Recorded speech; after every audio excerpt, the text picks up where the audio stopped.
तो आप खुले मन से कहिए कि अपने बेटे को राजनीति में आने नहीं दे। पाटलिपुत्र लोकसभा के नामांकन सभा में उपस्थित हमारे राष्ट्रीय अध्यक्ष आदरणीय लालू प्रसाद यादव जी, इस सभा में मौजूद बिहार की प्रथम मुख्यमंत्री श्रीमती राबड़ी देवी जी, मंच पे उपस्थित माकपा माले के नेता दीपांकर भट्टाचार्य जी, मंच पे उपस्थित मनेर विधायक भाई वीरेंद्र जी, फुलवारी के पूर्व विधायक श्याम रजक जी, मंच पे उपस्थित फुलवारी के वर्तमान विधायक गोपाल रविदास जी, मंच पे उपस्थित हमारे राष्ट्रीय जनता दल के नेता जयप्रकाश यादव जी, मंच पे उपस्थित मसौड़ी विधायिका रेखा देवी जी, मंच पे उपस्थित रंजन यादव जी, मंच पे उपस्थित जितने भी कांति सिंह जी, मंच पे उपस्थित मधुआ विधायक रामानंद यादव जी, मंच पे उपस्थित तेज प्रताप यादव जी, मंच पे उपस्थित पाली के विधायक संदीप सौरभ जी, मंच पे उपस्थित पटना जिला के अध्यक्ष दीनानाथ यादव जी। वैसे मंच पे बहुत सारे महागठबंधन के, इंडिया गठबंधन के नेता लोग उपस्थित हैं, उन सबको मैं प्रणाम करती हूँ और पाटलिपुत्र की 6 विधान से सब जगह से आए हुए आप सबको भी मैं प्रणाम करती हूँ, आपका हार्दिक स्वागत करती हूँ। 2024 का चुनाव कोई आम चुनाव नहीं है, ये देश बचाने का चुनाव है, ये संविधान बचाने का चुनाव है, ये आपका और हमारा आरक्षण बचाने का चुनाव है, ये लोकतंत्र बचाने का चुनाव है। शायद आज हम लोग चूक गए तो इस देश में अगला चुनाव भी नहीं होगा। ये जब बातें हम लोग करते हैं तो भाजपा के नेता आरोप लगाते हैं कि ये गलत बातें हैं। आप लोगों ने देखा होगा विगत दिनों में किस तरह से बहुत सारे वीडियो ये भाजपा नेताओं के वायरल हुए हैं। उन लोगों ने कैसे कहा है कि अगर 400 पार आ जाएगा तो हम संविधान में संशोधन कर देंगे। आप लोग याद करिए 2015 का विधानसभा का चुनाव, आरएसएस प्रमुख मोहन भागवत जी ने क्या कहा था? आदरणीय नेता यहाँ मौजूद हैं, राष्ट्रीय अध्यक्ष जी उस समय चुनाव प्रचार में जाते थे और इन बातों की चर्चा आप सबके बीच करते थे। वो आरक्षण में समाप्त करना चाहते थे। एक तरफ इस देश के प्रधानमंत्री को इस देश की जनता ने 2 बार मौका दिया। 10 वर्ष का समय कोई छोटा समय नहीं होता है। क्या क्या वादे किए थे उन्होंने? देश की जनता से प्रत्येक वर्ष 2 करोड़ नौकरी देंगे, जो कि 20 लाख होता है, 20 करोड़ होता है। 15 लाख प्रत्येक व्यक्ति के खाते में आएगा। किसानों की आय कितनी करेंगे? महंगाई कम करेंगे, गरीबों को पक्का मकान देंगे और सबसे ज्यादा अगर किसी को ठगने का काम किया तो वो हमारे बिहार राज्य को ठगने का काम किया। बिहार में इन नेताओं को याद आती है तो चुनाव के समय और आते हैं और बोल के जाते हैं बिहार को विशेष राज्य का दर्जा मिलेगा, बिहार को स्पेशल पैकेज देंगे, बिहार में फैक्ट्रियां लगवाएंगे, ताकि जो पलायन यहाँ की बहुत बड़ी समस्या है, जो हमारे भाई दूसरे राज्यों में जाके काम करते हैं।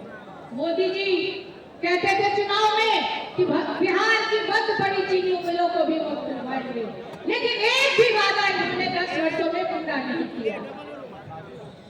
एक योजना लेके आए हैं, अग्निवीर योजना, हमारे नौजवान भाइयों के लिए। 18 वर्ष में हमारा नौजवान भाई देश की सेवा करने जाएगा और जब 22 वर्ष का होगा तो उसको रिटायर करके घर बिठा दिया जाएगा। और यही हमारे प्रधानमंत्री जी 73 वर्ष के होने जा रहे हैं और तीसरी बार मौका मांग रहे हैं। लेकिन प्रधानमंत्री जी अपना विजन नहीं बता रहे कि आखिर ये जो तीसरी बार आप मौका मांग रहे हैं देश की जनता से, आप करना क्या चाहते हैं?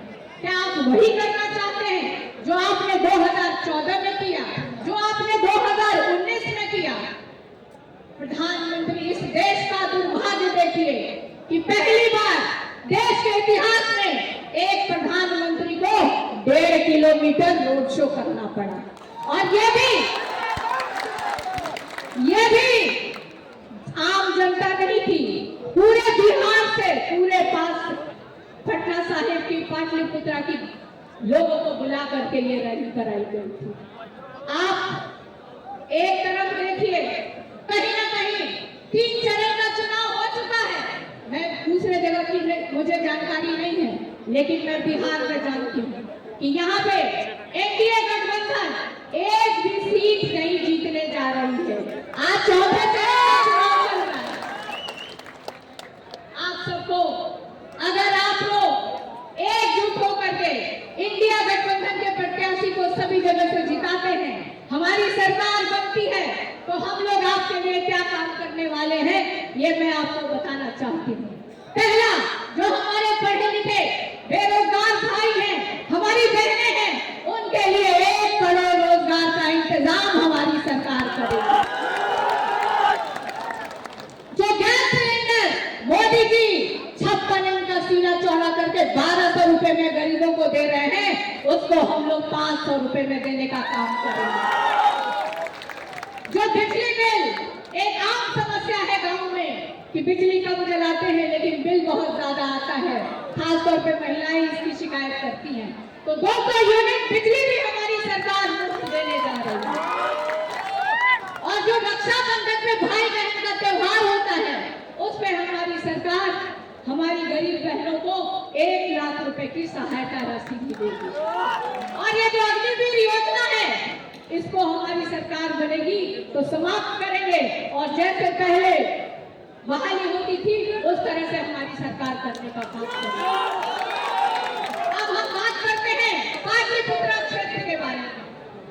2 बार यहाँ से पाटलिपुत्र की जनता ने भाजपा सांसद महोदय को मौका दिया, लेकिन पाटलिपुत्रा आज भी बदहाल स्थिति में है।